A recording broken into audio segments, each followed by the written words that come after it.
Türkiye ve dünya keşiflerimiz devam ediyor. Bu sefer de sizi Anadolu'da en sevdiğim antik şehirlerden bir tanesi olan Fasalis'e getirdim. Fasalis gerçekten harika bir yer ve benim çok da romantik bulduğum bir şehir.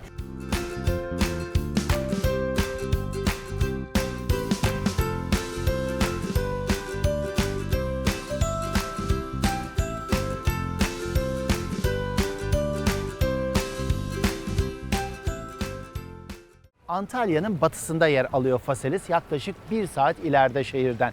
Ve bu bölgeye ne demişler geçmişte biliyor musunuz? Likya demişler. Likya ne demek? Işığın ülkesi demek. Çünkü burada senede 300 günden fazla güneş var. O yüzden de ışık ülkesi adını fazlasıyla hak etmiş Likya.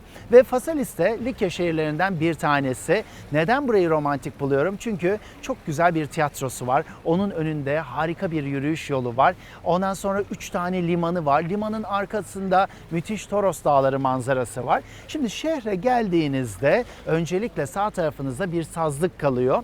Burası geçmişte bir gölmüş. Çünkü Amasya'da doğmuş ünlü coğrafyacı ki coğrafyanın babası sayılır kendisi Strabon, burasının bir göl olduğunu söylemiş. Günümüzde ufak bir göl kalmış ve çoğunluğu da sazlarla kaplı.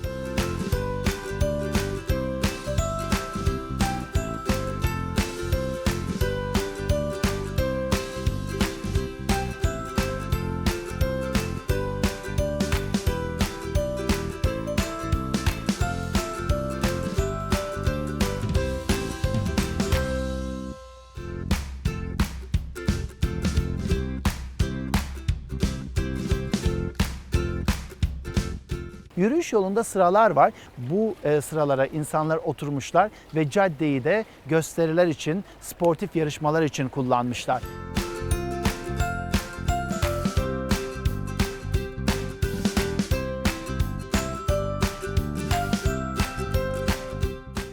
Hemen sağ tarafınızda Agora var. Agora ne demek?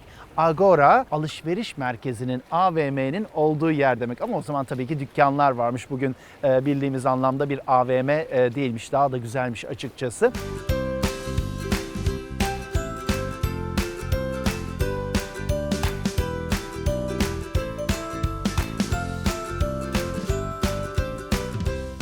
Bu yol boyunca bir sürü anıtsal yazıt göreceksiniz. Bunların bir kısmı imparatorlara ithaf edilmiş yazıtlar. Ve hemen sol tarafınızda çok güzel bir tiyatro kalacak. Tiyatrosunu çok severim çünkü arkada Tahtalı Dağı'nı görürsünüz. Yani Olimpos eski adıyla. Diyeceksiniz ki Olimpos Yunanistan'da değil mi? Yo, bizde de çok sayıda Olimpos var. Mesela Uludağ'ın eski adlarından bir tanesi Olimpos'tur. Bir tanesi de Keşiş Dağı'dır. O yüzden de rüzgar güneyden eserse İstanbul'da ne dersiniz? Keşişleme dersiniz.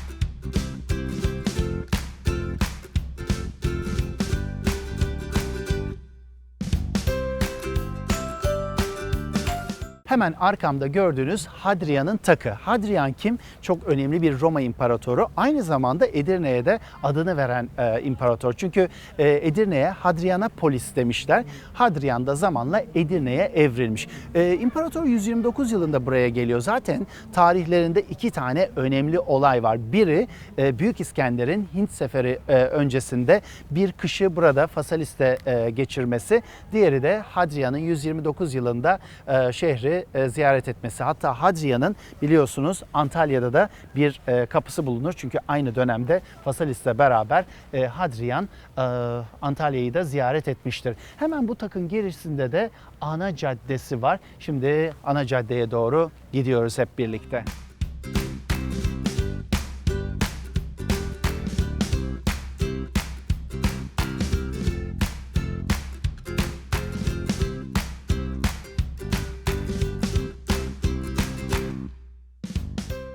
Burası ana caddesi Faselis'in ve bu ana cadde üzerinde sağlı sollu oturma gruplarını görüyorsunuz. Neden? Çünkü bu oturma gruplarında insanlar oturmuşlar ve geçmişte buralarda, bu ana caddede düzenlenen yarışmaları, sportif faaliyetleri seyretmişler.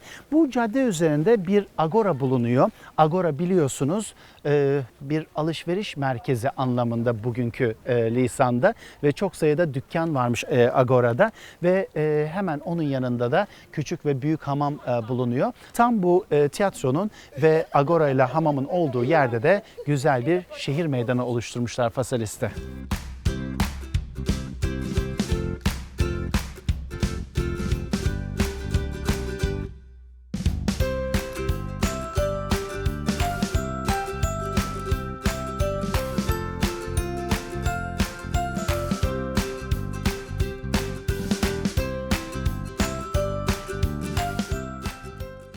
Ben hala dolaşıyorum avare, hani görsen en ikonu divane. Ne yaptıysam olmadı, ne çare, unutamadım gitti. Gördüğünüz gibi akustiği muhteşem bir tiyatro, Faselis Tiyatrosu. Tabii benim sesim o kadar muhteşem değil ama idare edin. Bulunduğum yer orkestra olarak geçiyor. Bunun hemen arkasında sahne binası var. Onun gerisinde ise inanılmaz bir Tahtalı Dağı manzarası var. Zaten Yunan tiyatrolarının ortak özelliği seyircilerin arkada olağanüstü güzel bir manzaraya bakmaları. Mesela bunu Efes'te de görürsünüz, Bergama'da da görürsünüz. Fakat genellikle portatif bir sahneleri vardır. Burada ise Roma döneminde yapılan güzel bir ilaveyi görüyoruz.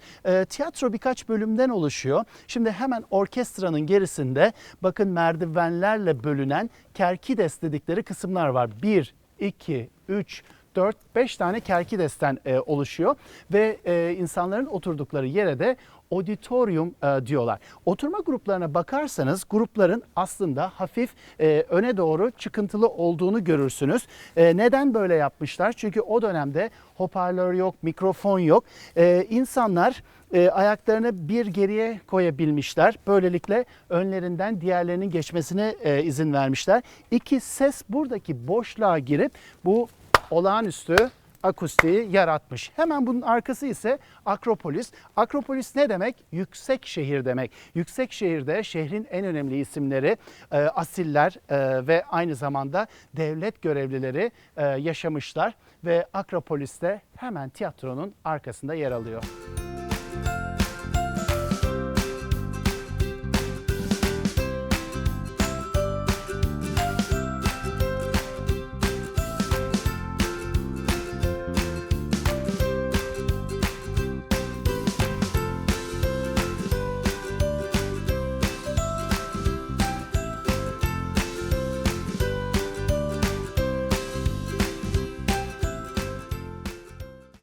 Şimdi size bir başka güzel şehri anlatacağım. Bu antik şehrin adı da Olimpos ve Olimpos bildiğiniz gibi Yunanistan'daki bir dağın adı. Burada tanrı ve tanrıçaların yaşadığına inanıyorlar Yunan mitolojisinde ve bu Olimpos dağının eteklerinde de bazen Olimpos isimli yerlerde bulunabiliyor.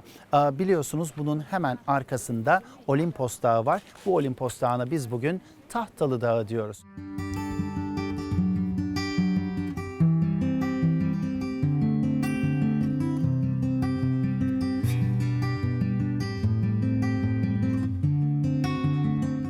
Olimpos'u sevme nedenlerimden bir tanesi burada kendimi adeta bir Indiana Jones filminde hissetmem. Gerçekten burada doğanın içerisinde inanılmaz eserlerle karşılaşıyorsunuz. Mesela 1990'lı yıllarda Likya Birliği Başkanı Marcus Aurelius Arkepolis'in anıtsal mezarı bulundu burada ve ailesiyle birlikte şu arkamda gördüğünüz yerde gömülmüş Marcus Aurelius Arkepolis.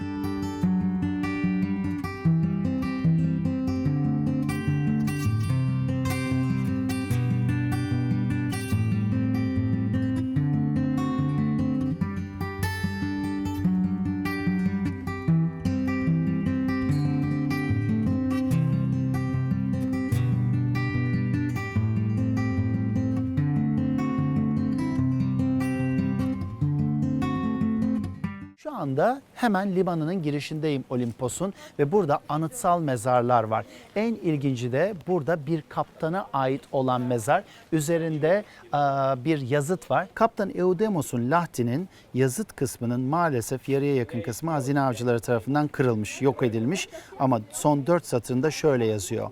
Son limana girdi, demirledi gemi. Çıkmamak üzere. Çünkü ne rüzgardan ne de gün ışığından medet var artık. Işık taşıyan şafağı terk ettikten sonra Kaptan Eudemos. Oraya gömüldü gün misali kısa ömürlü gemisi. Kırılmış bir dalga gibi.